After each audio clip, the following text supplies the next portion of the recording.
Saya baru mengadopsi seorang anak laki-laki usia 12 tahun dari panti asuhan secara legal, sesuai peraturan negara. Karena anak angkat saya sudah balik, apakah saya boleh mencium atau memeluknya karena rasa sayang sebagai ibu? Mohon penjelasannya.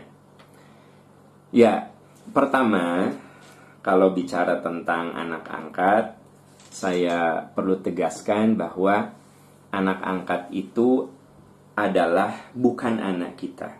Itu yang harus ditegaskan. Mau sesayang apapun, anak angkat itu bukan anak kita. Ya. Nah, karena dia bukan anak kita, maka ada konsekuensi hukum. Konsekuensi hukumnya adalah satu, tidak ada saling mewarisi. Karena syarat waris adalah nikah nasab. Ya. Yang menyebabkan orang dapat warisan adalah nikah. Ya enggak? Kemudian yang menyebabkan dapat warisan nasab. Nah, anak angkat tidak masuk dalam wilayah ini. Nasab bukan, ya. Apalagi nikah kan. Jadi sebenarnya anak angkat itu tidak mendapatkan warisan. Bagaimana dengan masalah hukum mahram, ya? Apakah dia itu mahram kita atau bukan? Coba ibu lihat surat An-Nur. Surat An-Nur ayat 31. Di situ ada ungkapan wa kullil mu'minati yaghdudna min absarihinna wa yahfadna furujahunna. Katakan kepada wanita-wanita mukmin agar mereka menundukkan pandangan dan menjaga kehormatan dirinya. Wala yubdina zinatahunna illa ma dhahara minha. Dan mereka tidak boleh menampakkan aurat kecuali yang memang biasa tampak. Ini saya lagi cerita hubungan kita dengan anak angkat, ya. Hubungan kita dengan anak angkat, terutama ibu punya anak angkat laki-laki yang sudah balik, bagaimana nih relasi kemahromannya? Nah, ini saya bahas tentang batasan-batasan aurat. Ya, batasan aurat dulu. Allah mengatakan, katakan kepada wanita mukmin agar mereka menundukkan pandangannya dan menjaga kehormatannya, dan janganlah mereka menampakkan auratnya kecuali yang memang biasa tampak. Aurat yang biasa tampak, wajah, telapak tangan, dan punggung tangan. Wal yadribna bihumurihinna ala juyubihinna. Hendaklah mereka menjulurkan penutup kepala itu ke dadanya. Jadi pakaian akhwat yang sempurna adalah kerudung. Nah, sisa kerudung itu ditutupkan ke dada. Jadi dada itu ditutupi oleh kerudung. Itu yang Anda bisa baca di An-Nur ayat 31 ini. Nah, di sini dikatakan kepada siapa Anda boleh menampakkan aurat? Illa li bu'ulatihinna, kepada suami, ya, jelas itu. Au abaihinna, atau kepada ayah. Au abai bu'ulatihinna, atau kepada mertua laki-laki. Jadi ibu, Anda bisa buka aurat yang sewajarnya, buka kerudung di depan mertua laki-laki, ya. Au abnaihinna, atau di depan anak-anak perempuan mereka. Jadi ibu boleh buka kerudung di depan anak perempuannya. Au abna'i bu'ulatihinna, atau anak suami, anak tiri. Jadi kalau ibu punya anak tiri, boleh ibu buka kerudung di depan anak tiri. Au ikhwanihinna, atau di depan saudara sekandung, saudara laki-laki seibu sebapak. au bani ikhwanihinna, au bani akhawatihinna, atau di depan anak-anak adik kita. Jadi ibu boleh buka kerudung di depan keponakan, baik keponakan dari saudara laki atau keponakan dari saudara perempuan, ya.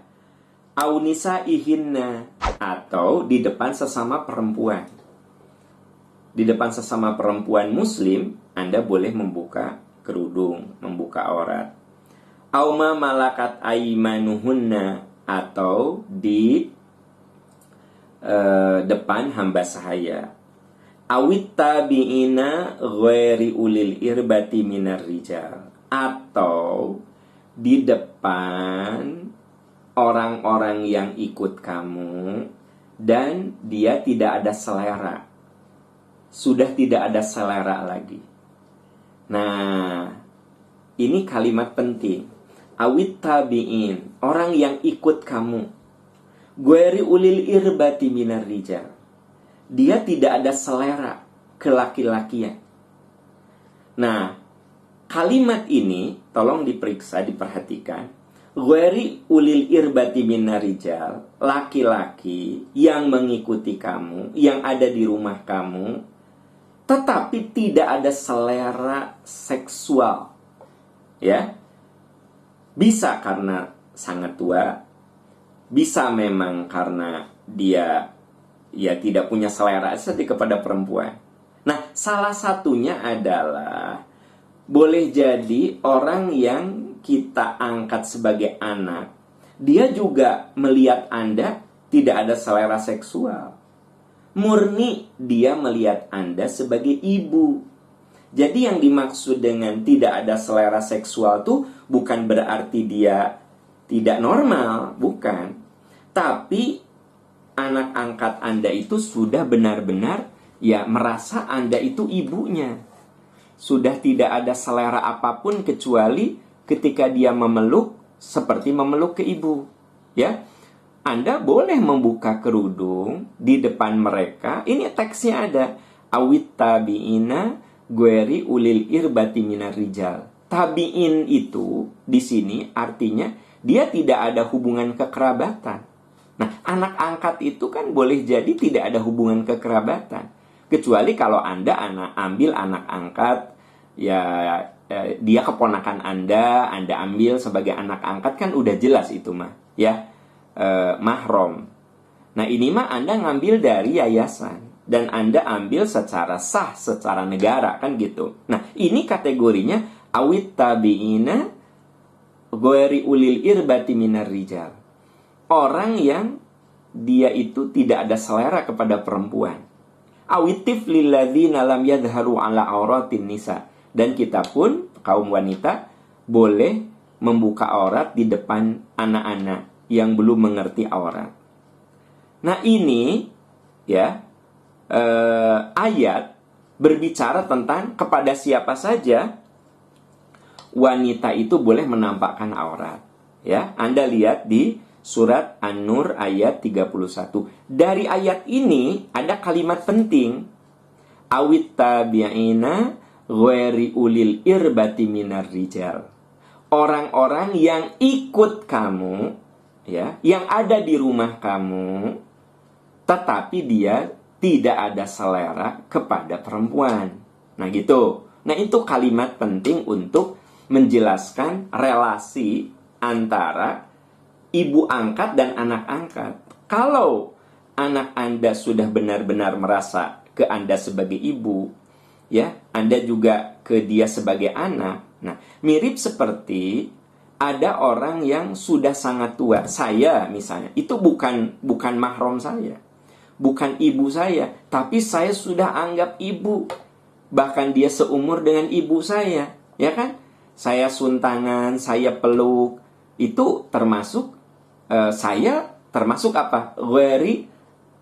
Ghairi ulil irbati minar rijal. Saya tidak ada selera seksual, kan gitu. Nah, makanya boleh saja saya suntangan, saya peluk kepada orang yang dia itu bukan siapa-siapa, tapi saya anggap sebagai ibu saya. Kenapa? Karena saya termasuk Gueri ulil irbati minar rijal. Ya. Tidak ada selera kelaki-lakian lagi kepada dia. Gitu. Ya, ini ayatnya, dan tentu saja tentang ayat ini boleh jadi ada perdebatan. Tapi kan saya perlu menjawab pertanyaan Anda. Ya, dia anak angkat Anda. Dia sudah menganggap Anda sebagai ibunya. Anda juga sebagai anaknya. Ya, boleh nggak Anda memeluk sebagai bentuk kasih sayang? Itu masuk dalam kategori yang dijelaskan di An-Nur ayat 31. Wallahu a'lam bishawab.